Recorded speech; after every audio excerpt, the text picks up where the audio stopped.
जल्दी से रसोई साफ कर दो, फिर पूजा भी करनी है मुझे। अरे ओ कल्लो माई, मैंने चाय बनाने के लिए कहा था, अभी तक बनाई क्यों नहीं? 5 बज रहे हैं, पता नहीं है क्या तुझे कुछ? सॉरी माँ, वो काम करने के चक्कर में भूल ही गई मैं। हाँ हाँ भूल जा, मैंने अगर भुला दिया ना तुझे इस घर से ही बाहर निकाल दूंगी तेरे को, समझी? माँ, कान में दर्द हो रहा है, बहुत दर्द हो रहा है मेरे, मैं अभी चाय बना कर लाती हूँ। बिल्कुल सही किया माँ आपने, ये इसी के लायक है। मैंने इसे कहा था कि मेरा असाइनमेंट बना दे तो इसने मना कर दिया। वो तो नताशा दी, मैंने इसलिए कहा था क्योंकि मैं माँ का ब्लाउज सी रही थी। देखो बहाने मार रही है ताकि आपके काम पर मैं इसे कुछ न कहूँ। पता नहीं क्यों ये काली मनहूस मेरी जिंदगी में आई है। अमृता हाथ उठाने ही वाली थी कि पिता पवन आकर अपनी बेटी को बचा लेता है। अरे अमृता, ये क्या कर रही हो? छोटी है वो, फिर भी अपनी बेटी पर इतना जुल्म करती हो। ऐसी हरकतें सौतेली माँ की होती हैं, सगी माँ की नहीं। तुम्हारा बोला हुआ हर एक काम करती है, फिर भी तुम्हें तरस नहीं आता। हाँ तो ऐसी काली बेटी पैदा होगी तो कोई भी माँ सगी बेटी से सौतेला व्यवहार करेगी। गली मोहल्ले में इसके बड़े होने तक जितने लोगों ने मुझे सुनाया है, आप तो काम पर चले जाते हैं। अपना बच्चा अपना होता है, दूसरों के कहने पर अपने बच्चों से प्यार नहीं किया जाता, खुद से आता है। तुमने कभी ममता ही नहीं दिखाई रूही के लिए, लेकिन मैं दोनों बेटियों से बराबर प्यार करता हूँ। रूही बेटा, तू चाय बना दे, फिर मैं तुझे एक तोहफा दूंगा। ठीक है पापा। पापा मेरे लिए कुछ भी नहीं? अरे बाबा, दोनों के लिए लाया हूँ। फिर रूही शाम का दिया जलाकर अपने माता पिता को चाय देती है। फिर पवन दोनों बेटियों को स्कार्फ देता है, जिसे देख दोनों खुश हो जाती हैं। थैंक यू पापा, ये ब्लू कलर का स्कार्फ मुझ पर बहुत अच्छा लग रहा है। मैं गोरी हूँ ना, ये लाल वाला बहुत बड़ा लग रहा है, इसके लिए आप लाइट कलर लाया करो। वैसे ही ये काली है। नताशा, तुम अपनी माँ की तरह हरकतें मत करो। नताशा चुप हो जाती है। अगले दिन दोनों कॉलेज जाते हैं। कॉलेज में शोभित नाम का एक सुंदर और अमीर सा लड़का था जो कि रूही को बहुत पसंद करता था, पर उसकी बहन नताशा शोभित को पसंद करती थी। रूही को देखते ही वो खो जाता है। पता नहीं कब मैं रूही से अपने दिल की बात करूंगा, पर जल्दी ही। ऐसा करता हूँ, नताशा को बता देता हूँ, वो उसकी बड़ी बहन है, मेरी बात जरूर समझेगी। मैं क्लास में जा रही हूँ नताशा दी। ठीक है तू जा, मैं आज पंख पर हूँ, और खबरदार माँ पापा से कुछ कहा तो। आज तो मैं शोभित को प्रपोज करके ही रहूंगी। ठीक है दी। रूही क्लास अटेंड करने जाती है, वहीं नताशा शोभित के पास पहुंच जाती है। हाय शोभित, व्हाट्स अप? ऑल गुड, अभी मैं तुम्हें ही याद कर रहा था। अच्छा, तुम भी मुझसे कुछ कहना चाहते हो? लगता है प्रपोज करेगा। हाँ हाँ बोलो शोभित। अरे यार, मैं रूही से बहुत प्यार करता हूँ, उसे पसंद करता हूँ। मैंने अपनी माँ से भी रूही का जिक्र किया है। तुम कुछ प्लान करो ना, मैं उसे प्रपोज करना चाहता हूँ, बट कैसे करूँ, डर सा लग रहा है। तुम बड़ी बहन हो ना, इसलिए तुम्हें बता दिया। अच्छा, how could you do this Shobhit? Shobhit को मेरी काली बहन में ऐसा क्या नजर आ गया जो मुझ जैसी गोरी और सुंदर लड़की में नहीं दिखा? पर शोभित पसंद क्यों करते हो? वो तो इतनी अच्छी भी नहीं है दिखने में। नताशा, मुझे उसकी सादगी बहुत पसंद है। लुक्स मेरे लिए मैटर नहीं करते। मैं उसके लिए एक अच्छी सी जगह बुक कर रहा हूँ डेट के लिए। तुम उसे वहाँ लेकर आ जाना कल। नो नो, तुम इतनी जल्दी मत करो, मैं उसे बता देती हूँ, फिर उसे लेकर आऊंगी। थोड़ा टाइम तो मुझे। Okay, take your time, but जल्दी। हाँ। नताशा शोभित के मुंह से रूही की बात सुनकर आ जाती है और अपनी माँ को जाकर सब कुछ बता देती है। अमृता भड़क कर डंडे से रूही को मारने लगती है और वो रोने लगती है। माँ, माँ मुझे क्यों मार रही हो? मैंने कुछ भी नहीं किया माँ, दर्द हो रहा है माँ। मनहूस, सब तू नहीं किया है, तेरी वजह से नताशा परेशान है। क्या जादू चलाया है तूने शोभित पर? तू जानती है ना तेरी बहन शोभित को पसंद करती है, तो वो तेरे गुणगान क्यों गा रहा है? माँ मैंने कुछ नहीं किया। शोभित और मेरे बीच आकर इसने बहुत गलत किया है, अब ये जिंदा नहीं बचेगी। माँ बस कीजिए, मेरी छोटी बहन को कुछ मत कहिए, जाने दीजिए, हम शोभित से इसकी शादी करा देंगे। रूही, तू मेरे साथ बाहर चल, थोड़ी ताजी हवा मिलेगी तो ठीक लगेगा तुझे। हाँ दी। अमृता नताशा की चालाकी समझ जाती है और जाने देती है। नताशा रूही को मारने के लिए एक नदी की तरफ ले जाती है और धक्का दे देती है। बहते बहते रूही झरने में गिरने वाली ही थी कि एक जादुई परी आकर उसे बचा लेती है। आपका बहुत बहुत शुक्रिया परी, पर आपने मेरी जान क्यों बचाई? वो इसलिए क्योंकि जब तुम छोटी थी तो तुमने एक बार मेरी जान बचाई थी। मैं एक टहनी में फंस गई थी, तो बस अपना फर्ज निभाया। और हाँ, तुम्हें पता भी नहीं है कि उस दिन से मैंने तुम्हारा कितना इंतजार किया, और तुम्हारे लिए मैंने तोहफे भी रखे हुए हैं, 2 जादुई सोने और चांदी के ब्राइडल लहंगे। बताओ, इनमें से कौन सा लेना चाहोगी? चांदी का ब्राइडल से तुम अपने लिए कुछ नहीं कर पाओगी, सिर्फ गरीबों की मदद ही करोगी, लेकिन सोने के ब्राइडल लहंगे से तुम किसी भी चीज को सोना बना सकती हो। क्या सच? पर ये सब होता हुआ नताशा देखकर रूही के पास आती है। पता नहीं ये कैसे बच गई। बहन, तो ठीक है ना? और ये क्या, ये सोने और चांदी का ब्राइडल लहंगा मुझे भी चाहिए। ठीक है, तो तुम दोनों इसमें से एक एक लहंगा चुन लो। मुझे तो सोने का ब्राइडल लहंगा चाहिए। मैं गौरी हूँ ना, तो और भी खूबसूरत लगूंगी, और सारी चीज सोने की भी हो जाएगी, पैसा ही पैसा। लेकिन मैं चांदी का ब्राइडल लहंगा लेना चाहूंगी, क्योंकि गरीब लोगों की मदद करना अच्छी बात होती है। उन्हें खाने पीने के लिए कुछ नहीं मिलता, सड़क पर सोते हैं। तो ये लो। ये कहकर परी वहां से वापस पानी में चली जाती है। दोनों बहनें सोने और चांदी का लहंगा पहन लेती हैं। रूही के पहनते ही वो गोरी हो जाती है। दोनों घर के लिए निकलते हैं। रास्ते में रूही को एक भूखी बुढ़िया मिलती है। बेटी, कुछ खाने को दे दो। जी, ये सही समय है मदद करने का। ये चांदी के जादुई ब्राइडल लहंगे इन्हें खाने के लिए बहुत सारा खाना दे। रूही के कहते ही जादुई ब्राइडल लहंगे से स्वादिष्ट स्वादिष्ट खाना आता है, जिसे खाकर बुढ़िया खुश हो जाती है और रूही को आशीर्वाद देती है। ऐसे ही रास्ते में उसे और भी लोग मिलते हैं जिनकी वो मदद करती है, और पैसों से, कंबल से या खाने से। वहीं घमंडी नताशा घर जाकर जादुई सोने के ब्राइडल लहंगे से कहती है, हे जादुई सोने के लहंगे, जो जो मेरी आंखों के सामने है उन सबको सोना कर दो, और बाहर खड़ी मेरी कार को भी सोना कर दो। ये कहते ही नताशा के सामने हर चीज सोने की बन जाती है। उसी टाइम उसकी माँ भी सामने आ जाती है और वो भी सोने की मूर्ति बन जाती है। माँ, आपको क्या हो गया? आप अचानक से सोने की मूर्ति कैसे बन गई? माँ तो कुछ अब बोल भी नहीं पा रही है। हे भगवान, ये मुझसे क्या हो गया? अब माँ, आप कैसे ठीक होंगी? नताशा बहुत रोती है। उसे अपनी की गई हर गलती का पछतावा होता है। इतने में रूही आ जाती है। हे भगवान, दीदी, तुमने माँ को सोने का ही बना दिया। अब तुम इतनी लालची कैसे हो सकती हो?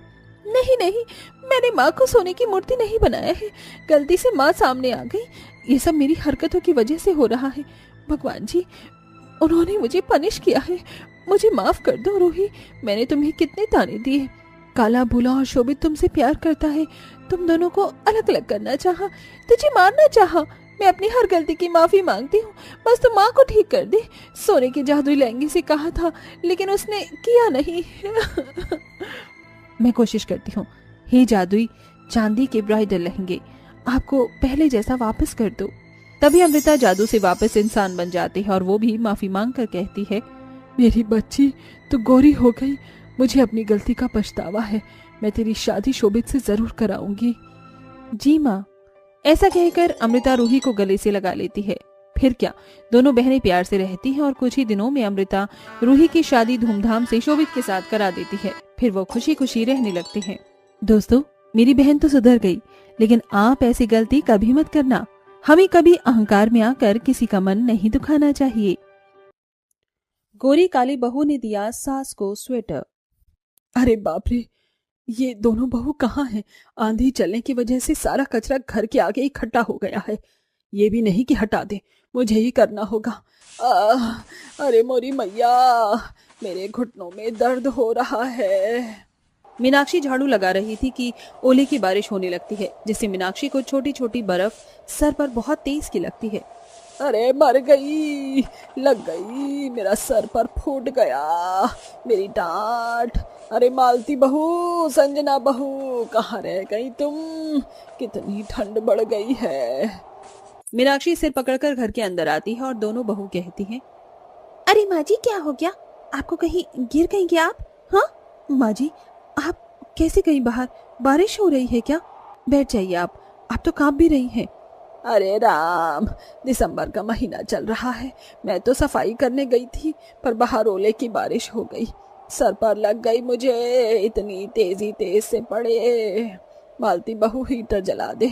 उफ, कुल्फी जम गई मेरी तो।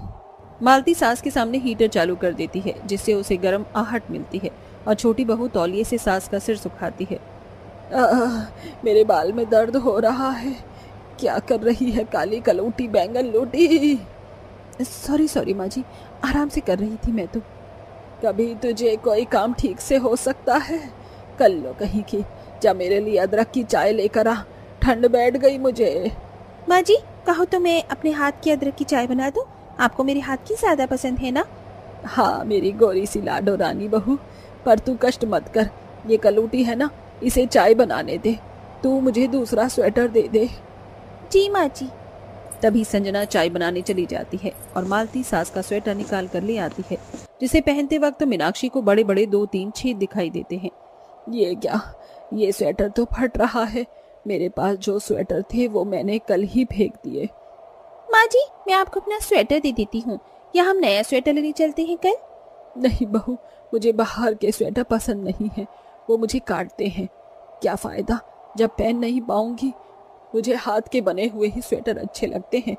कितने पैसे खर्च करेगी, पैसों का हिसाब रखना पड़ता है। मैं तो घर की जिम्मेदारी से परेशान हो गई हूँ। माँ जी ये लीजिए चाय। अरे माँ जी, आपका स्वेटर तो फट रहा है, अब आप क्या पहनोगी? सोच रही हूँ मैं स्वेटर बना लूं, पर मुझे 10-15 दिन लग जाएंगे। आंखों से कम जो दिखाई देता है अब। माँ जी आप चिंता मत कीजिए, मैं आपके लिए स्वेटर बना देती हूँ, मुझे बुनना आता है। लगता है ये माँ जी की लाडो रानी बनना चाहती है, लेकिन वो तो मैं हूँ, मुझे स्वेटर के लिए एफर्ट करना पड़ेगा। माँ जी मैं स्वेटर बना देती हूँ आपके लिए। तुझे आता है बनाना? थोड़ा थोड़ा भूल गई हूँ माँ जी, लेकिन मैं बना लूंगी। वैसे तो मुझे मालती बहू पर बहुत भरोसा है। तू मेरा सारा काम बहुत अच्छे से करती है, स्वेटर भी बना ही लेगी। इसीलिए मैं तुझे कहती, पर मैं ये देखना चाहती हूँ कि मेरी दोनों बहू में से कौन ज़्यादा अच्छा स्वेटर बनाती है मेरे लिए। मैं तुम्हें 1 हफ्ते का समय देती हूँ। दोनों में से जो अच्छा स्वेटर बनाएगा उसे मैं एक तोहफा दूंगी। वो तोहफा इस घर की जिम्मेदारी, इस घर की चाबी होगी, और जिसे चाबी मिलेगी उसके आगे तो तुम्हें पता ही है। अरे वाह, ये तो बहुत गोल्डन चांस मिला है मुझे घर की चाबियां हाथ आने का। इस जिम्मेदारी को तो मैं लेकर ही रहूंगी। मुझे एक अच्छा सा स्वेटर बनाना ही होगा। ठीक है माँ जी, मैं इस कंपटीशन के लिए तैयार हूँ। और माँ जी मैं भी। ठीक है, कल बाजार से अच्छा सा ऊन खरीद के ले आना। जी माँ जी। अगले दिन ही दोनों बहू बाजार से अच्छी अच्छी ऊन खरीद कर ले आती हैं। माँ जी देखिए, मैं ऊन लेकर आ गई हूँ। गुलाबी रंग की रेशमी धागों वाली है और सिलाई भी। अरे वाह कल्लो, तेरी पसंद तो अच्छी है। ओहो, मैं तो सिलाई लाना ही भूल गई। अब स्वेटर कैसे बुनूंगी? तेरा दिमाग नहीं चलता है क्या आजकल? तुझसे ये उम्मीद नहीं थी, तू तो मेरी चहेती बहू है ना। कोई बात नहीं दीदी, मैं सिलाई की डिब्बी लेकर आई हूँ, आप इसमें से ले लीजिए कुछ सिलाई। शुक्रिया देवरानी जी। आज से तुम्हारे पास 7 दिन है। स्वेटर बनाने के चक्कर में घर की जिम्मेदारियां मत भूल जाना। असली जिम्मेदार वही इंसान होगा जो घर के काम के साथ साथ मेरे लिए स्वेटर तैयार कर दे। जी माँ जी। अब तो तू गई देवरानी, मैं तुझे ये कंपटीशन जीतने नहीं दूंगी। तेरा किया हुआ हर काम बिगाड़ दूंगी। चाबी तो मुझे ही मिलेगी। फिर दोनों बहू मिलकर शाम के खाने की तैयारी करती हैं। संजना, मैंने सुबह हॉल की सफाई की थी ना, अब रसोई की सफाई तुम कर दो। ठीक है दीदी। मालती रसोई से चली जाती है, संजना भी रसोई साफ करके चली जाती है। बाद में मालती आकर सब्जी गिरा देती है और अनजान बनकर कहती है, संजना, ओ संजना। जी दीदी। ये तुमने कैसी सफाई की है? भूल गई, माँ जी ने कंपटीशन रखा है घर की जिम्मेदारी के लिए। तुम तो अभी से ही छोटे मोटे काम खराब कर रही हो, तो घर की जिम्मेदारी कैसे लोगी? दीदी मैंने तो अच्छे से सफाई की थी, पता नहीं ये सब्जी कैसे आ गई। इतने में मीनाक्षी आ जाती है। मुझे बता सब्जी कैसे आ गई यहाँ पर? हे भगवान, कहीं माँ जी ने मुझे सब्जी बिखेरते हुए तो देख नहीं लिया था। मैं तो कंपटीशन से आज ही आउट हो जाऊंगी। गिरी हुई सब्जी के पैर लग गए होंगे, अपने आप आकर लेट गई है स्लिप पर, क्या है ना? हाँ माँ जी, आप भी ना। सॉरी माँ जी। माँ जी मैं दोबारा साफ कर देती हूँ। फिर से स्लिप संजना साफ कर देती है। अगले दिन दोनों बहू अपना स्वेटर बुनना शुरू कर देती हैं। संजना तो 3-4 लाइन ही बना देती है, लेकिन मालती अभी भी सिलाइयों में उलझी हुई थी। उसने एक भी सिरा नहीं बनाया था। हे भगवान, मुझसे तो ये तो हो ही नहीं रहा। मेरे को आता भी नहीं है। देवरानी ने पहले बना लिया तो सारी चाबी जायदाद उसके हाथ में। आइडिया, यूट्यूब पर ट्यूटोरियल देख लेती हूँ। फिर मालती यूट्यूब वीडियो देखकर पूरा दिन बर्बाद कर देती है। उसे तब भी सिलाई चलाने नहीं आती। सास दोनों को देखती है। कर लो बहू, तूने तो स्वेटर का आधा सिर बना भी लिया। ऐसे तो तू 4-5 दिन में ही बना देगी। हाँ माँ जी, पर मैं फूल का डिजाइन भी बनाऊंगी तो 1 दिन और लगेगा। मुझे आपके गले और बाजू पर मैंने डिजाइन सोच लिया है उसका। चलो अच्छी बात है, जरा मालती बहू को देख कर आऊं। फिर मीनाक्षी गोरी बहू के पास जाती है, जो कि ऊन के गोले में ही उलझी हुई थी। अरे बहू, ये क्या हाल कर रखा है तूने? ऐसे तो ऊन खराब हो जाएगी। तूने स्वेटर बनाना शुरू भी नहीं किया। माँ जी, मुझसे शुरुआत का नहीं आ रहा। देख, मैं बताती हूँ। ऐसे ऐसे करती जा दोनों सिलाई में से, फिर अपनी उंगली से ऊन ऊपर रख। देख, हो गया ना? अब तू कर। ये माँ जी, मुझसे भी हो गया। अब मैं बना लूंगी। शुक्रिया माँ जी। शाबाश। ऐसे ही 3 दिन गुजर जाते हैं। थोड़ा थोड़ा दोनों बहू स्वेटर बना लेती हैं, साथ ही घर का काम भी कर रही थी। मालती देवरानी का बनाया हुआ खाना तो कभी सफाई की गई जगह को बार बार गंदा कर रही थी और जानबूझकर संजना के आगे परेशानियां खड़ी कर रही थी। 7वें दिन भी मालती संजना की बनाई हुई चाय खराब कर देती है, पर ऐसा होता हुआ मीनाक्षी देख लेती है, पर कुछ कहती नहीं। मैं वो चाबियां माँ जी से हासिल करके रहूंगी। कुछ देर बाद संजना सास को चाय देती है। आय हाय नासपीटी कलूटी, ये कैसी चाय बनाई है, बिल्कुल अपनी तरह बेकार। जब से तुम्हें मैंने चाबी के गुच्छों का कंपटीशन दिया है, तब से इस कल्लो ने ज्यादा काम बिगाड़ा है। ऐसे संस्कारी बहू बनती है। चलो स्वेटर दिखाओ तुम दोनों अपने बनाए हुए। इसका स्वेटर तो काफी अच्छा लग रहा है मेरे स्वेटर के आगे। फिर दोनों बहू अपना स्वेटर दिखाती हैं और तभी मीनाक्षी कहती है, मालती बहू, तुझे यही चाबी चाहिए थी ना? ले मालती बहू, इस घर की चाबी। पर एक बात कान खोलकर सुन, ना तूने स्वेटर अच्छा बनाया है, ना ही तू सफाई से अपनी देवरानी को फंसा पाई। संजना, मैंने तुझे कितना भला बुरा कहा बहू, पर तेरा ध्यान सिर्फ स्वेटर बनाने में था। तूने बहुत दिल से बनाया है और बहुत ही प्यारा स्वेटर बनाया है। तुझे इस चाबी की कोई मोह माया नहीं थी। और मालती बहू, तूने इस चाबी को पाने के लिए स्वेटर बनाया, ना कि दिल से। मैंने थोड़ी देर पहले तुझे चाय बिगाड़ते हुए देख लिया था, और इतने दिन से तू ही सारे काम बिगाड़ रही थी ना संजना के। बोल। मीनाक्षी के एक एक शब्द से मालती पानी पानी हो जाती है। माँ जी, मुझे माफ कर दीजिए, मैं बहक गई थी। सच में देवरानी जी, तुम बहुत अच्छी हो। तुमने बहुत प्यारा स्वेटर बनाया है। माँ जी, इस चाबी की असली हकदार तो संजना ही है। आप उसे दे दीजिए। नहीं दीदी, मैं तो छोटी हूँ, आप ही इसे अच्छे से संभाल सकती हैं। मुझे लगता है मेरी दोनों बहू इस जिम्मेदारी के लिए काबिल हैं, और दोनों ने बहुत अच्छा स्वेटर बनाया है। मैं बारी बारी से पहनूंगी, और बारी बारी से तुम दोनों अपनी गृहस्थी संभालना। सास दोनों बहू को गले लगा लेती है, फिर अपने कमरे से चाबी निकालकर दोनों के हाथ में एक साथ रख देती है। फिर देवरानी जेठानी एक साथ खुशी खुशी रहते और घर की जिम्मेदारी संभालते हैं।